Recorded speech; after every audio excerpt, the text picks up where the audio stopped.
Hello, j'espère que tu vas bien.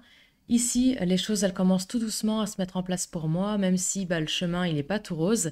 D'ailleurs, j'y réfléchissais récemment, je me pensais à la motivation avec les cycles émotionnels, tout ça, et je pense que prochainement, je vais faire un épisode sur la discipline, parce qu'au final, je pense vraiment que c'est un facteur essentiel pour atteindre ses objectifs. Là, en ce moment, si j'avais pas la discipline de faire certaines actions au quotidien, je pense que j'irais nulle part et que dans 3 ans, ma situation serait toujours la même. Du coup, je pense vraiment que la discipline, ça joue un rôle dans la mise en place et surtout dans le maintien des bonnes habitudes, notamment dans la phase de test, le temps que l'habitude devienne une vraie habitude ancrée et automatique. Mais pour le moment, ce qui nous intéresse dans cet épisode, c'est pas les ingrédients pour créer et maintenir de bonnes habitudes, mais plutôt les raisons pour lesquelles parfois on n'arrive pas à implémenter de nouvelles habitudes dans notre vie, même si elles sont bonnes et qu'on en connaît les bénéfices. À mon sens, et je vais pas te faire languir plus longtemps, il y a 5 raisons principales qui font qu'on n'arrive pas forcément à maintenir de bonnes habitudes dans nos vies. La première raison qui m'a sauté aux yeux, c'est le manque de planification et de structure, ou alors le mauvais timing. L'un des facteurs essentiels des habitudes, c'est qu'elles doivent être cohérentes et régulières. Pour ça, il faut qu'elles entrent parfaitement dans ton organisation au quotidien. Une habitude, c'est une action qui doit être simple, mais surtout facile à exécuter pour que tu puisses la tenir dans le temps.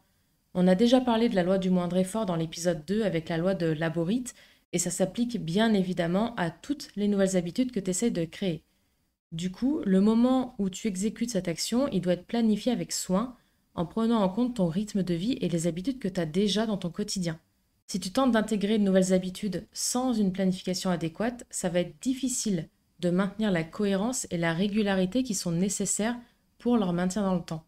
Si t'as pas de plan clair qui détaille les étapes nécessaires à l'adoption de la nouvelle habitude et si t'as pas de structure qui intègre cette habitude de manière cohérente dans ta routine quotidienne, ça va être hyper facile de te laisser distraire ou de perdre de vue tes objectifs initiaux.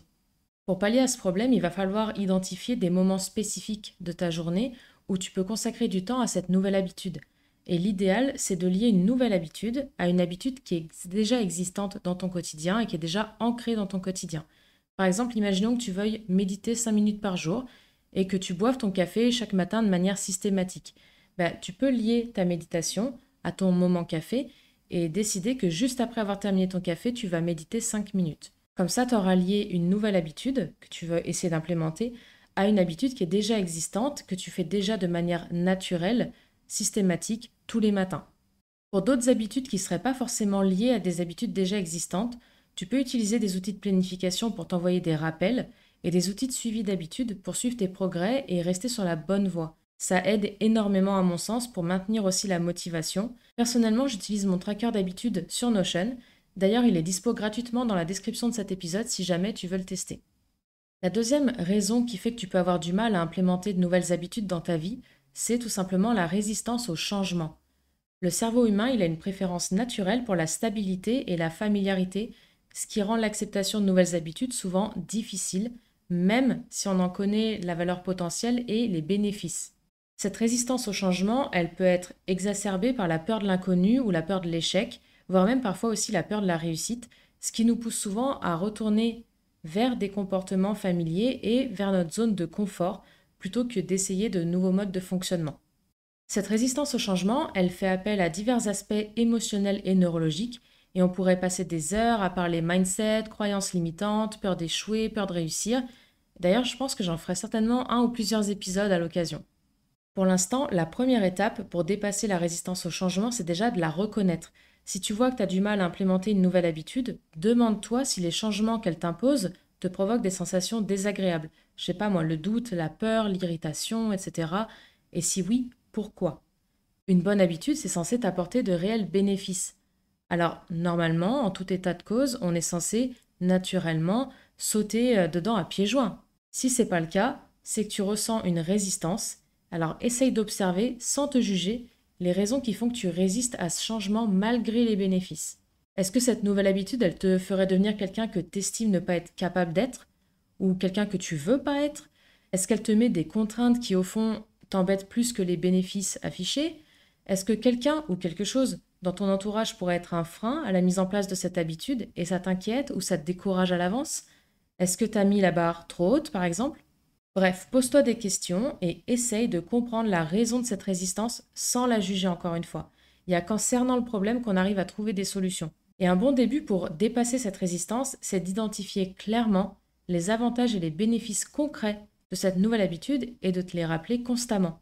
Ça peut te servir de motivation au départ et une fois que tu auras commencé, peut-être que la résistance s'affaiblira et que tu pourras implémenter cette habitude dans ton quotidien de plus en plus facilement. La troisième raison que j'ai identifiée et qui peut t'empêcher de mettre en place de nouvelles habitudes dans ton quotidien, ça peut être aussi le manque de motivation intrinsèque. Alors ça, c'est une notion essentielle, notamment dans la préparation mentale, mais aussi dans à peu près tout ce qu'on entreprend. On parle souvent du why, donc le pourquoi, et cette notion, elle fait directement référence à notre motivation intrinsèque. Alors déjà, qu'est-ce que c'est? La motivation intrinsèque, c'est quand tu fais quelque chose parce que tu ressens une vraie passion ou un réel intérêt pour cette activité. Tu es motivé par le plaisir que tu ressens en faisant cette activité plutôt que par une récompense ou une pression extérieure. Par exemple, si tu fais du sport et que ça te procure du bien-être et de l'énergie, c'est une forme de motivation intrinsèque. C'est essentiellement une source de motivation qui vient de l'intérieur de toi, de ton propre désir et de ton plaisir à faire quelque chose.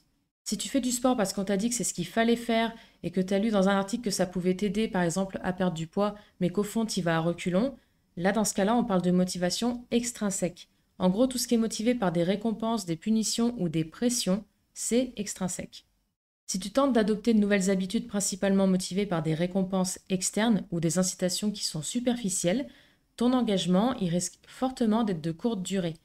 Au contraire, la motivation intrinsèque, donc celle qui provient d'un véritable intérêt pour l'activité en elle-même, elle est essentielle pour maintenir la persévérance et la constance qui vont être nécessaires pour maintenir une nouvelle habitude. Et dans certains cas, quand une habitude est un petit peu plus difficile à maintenir pour diverses raisons, que ce soit l'environnement, le manque de temps ou des changements de vie en particulier, c'est cette motivation intrinsèque qui va jouer un rôle encore plus important dans le maintien de l'habitude, tout simplement parce que ton envie ou ton besoin intrinsèque de réaliser cette action va la placer dans tes priorités. Donc pour chaque nouvelle habitude que tu essayes de créer, trouve un sens profond en les reliant à tes objectifs personnels et professionnels à long terme. Identifie les aspects de la nouvelle habitude qui te passionnent et qui correspondent à tes valeurs fondamentales et utilise cette connexion pour maintenir ta motivation intrinsèque tout au long du processus d'adaptation. J'en arrive à la quatrième raison que j'ai identifiée pour laquelle tu peux ne pas arriver à mettre en place de nouvelles habitudes dans ton quotidien, et cette raison, c'est un environnement non propice. On vient de le mentionner, mais l'environnement, ça joue un rôle important dans la création et le maintien de nouvelles bonnes habitudes. Et aussi, d'ailleurs, dans la suppression de mauvaises habitudes, mais ça, on en reparlera dans un prochain épisode, je pense. Pour commencer, qu'est-ce qu'on entend par environnement? Dans ce contexte, je fais référence à l'ensemble des circonstances extérieures qui t'entourent au quotidien. Ça peut inclure ton lieu de travail, ton domicile, tes relations sociales, mais aussi la culture et les valeurs de la société dans laquelle tu évolues en ce moment. Un environnement non propice au développement et au maintien de nouvelles bonnes habitudes, ça peut prendre diverses formes. Ça peut être par exemple des distractions constantes, comme un environnement de travail dans lequel tes collègues viennent sans cesse t'interrompre et où rien n'est jamais à sa place, tout est difficile à trouver. Ça peut être des distractions. Ça peut être aussi des habitudes préexistantes qui vont en contradiction avec tes objectifs. Par exemple, imaginons que tu essayes de lire chaque soir, mais ton entourage familial a pour habitude de regarder la télé chaque soir tous ensemble depuis des années. Du coup, tu peux ressentir un petit peu la pression de suivre le groupe, de suivre ta famille et de continuer avec cette habitude qui est ancrée depuis des années dans ton cercle familial. Ça peut être aussi des normes sociales ou un environnement social qui ne te soutient pas, qui ne soutient pas aussi les changements que tu essayes d'apporter dans ta vie. Par exemple, imaginons que tu vas y adopter un mode de vie sain, donc avec du sport, de la bonne nourriture, un bon sommeil, mais ton entourage, par exemple tes amis, ils ont pour habitude de multiplier les soirées à base de fast-food, alcool, cigarettes, et c'est ça genre 3 fois par semaine. Là aussi, tu peux faire face à une énorme résistance de la part de ton entourage, ce qui peut te pousser aussi à abandonner certaines bonnes habitudes tout simplement pour ne pas être exclu de ton groupe, pour ne pas perdre des amis, perdre des gens qui te sont proches depuis des années. Tu l'as compris, si ton environnement ne favorise pas les nouveaux comportements que tu essayes d'adopter pour ton bien, ça va être assez difficile de maintenir ces comportements et d'en faire de réelles habitudes.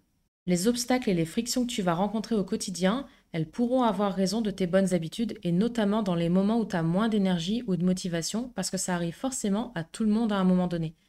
La première chose à faire dans ce cas, c'est d'identifier les obstacles spécifiques dans ton environnement actuel qui pourraient t'empêcher de mettre en place ton habitude ou entraver tes efforts Et ensuite, essayer d'adopter les modifications nécessaires pour éliminer ces obstacles.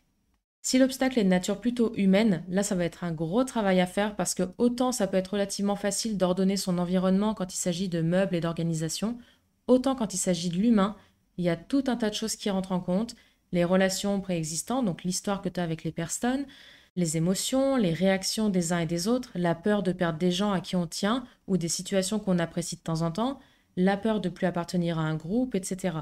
Bref, en termes d'environnement humain, on pourrait y passer des heures, mais là, je vais juste te conseiller simplement d'essayer d'expliquer tes intentions au mieux à ton entourage en leur parlant de tes besoins et des bénéfices que tes nouvelles habitudes ont ou auront sur toi et de la nécessité qu'ils te laissent faire ce que tu as envie de faire ou besoin de faire. Peut-être même que ça leur donnera envie à eux aussi d'implémenter de nouvelles bonnes habitudes dans leur vie. Ou peut-être pas, et peut-être que ça va vous éloigner, mais en même temps, ça fait aussi partie de la vie.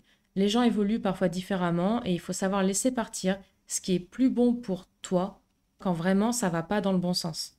Enfin bref, ça c'est un vaste sujet. On va en revenir à la 5e raison pour laquelle tu peux avoir du mal à mettre en place de nouvelles habitudes.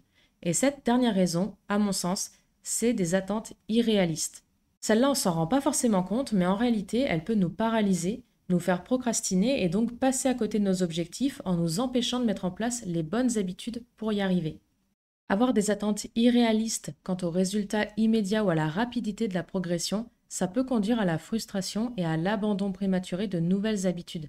C'est vraiment essentiel de comprendre que l'adoption de nouvelles habitudes, c'est un processus graduel et qui peut nécessiter du temps et de la persévérance avant que les résultats deviennent visibles. L'exemple le plus parlant ici, c'est sûrement celui de la perte de poids. Disons que tu veuilles perdre 2 tailles de vêtements et que tu as décidé d'aller à la salle 3 fois par semaine.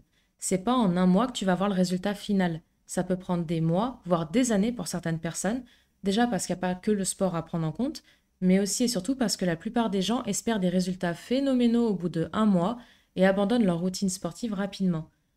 1 mois, à raison de 3 séances par semaine, c'est environ 12 séances. Si tu crois que 12 séances, ça va effacer des années de malbouffe et de mauvaises habitudes, c'est que tes attentes sont irréalistes.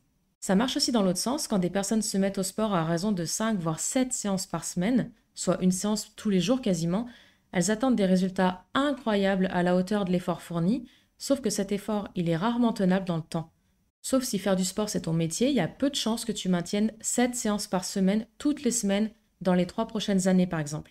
En dehors du fait inéluctable que c'est contre-productif pour ton corps parce qu'il a besoin de repos pour régénérer les fibres musculaires, c'est surtout faire l'impasse sur les variations d'énergie et de motivation que tu vas naturellement avoir, sans parler aussi des contraintes de temps et d'imprévus qui peuvent arriver de temps en temps. Il te suffira d'une seule mauvaise semaine pour te faire perdre ton habitude, tout simplement parce que tu auras visé trop haut au départ. Donc ajuster tes attentes pour refléter la réalité du processus, ça peut aider à maintenir la motivation et la persévérance qui sont nécessaires pour maintenir tes bonnes habitudes et atteindre tes objectifs. Le fait de savourer le processus aussi, à sa juste valeur et à la hauteur de sa réalité, ça va aussi beaucoup t'aider.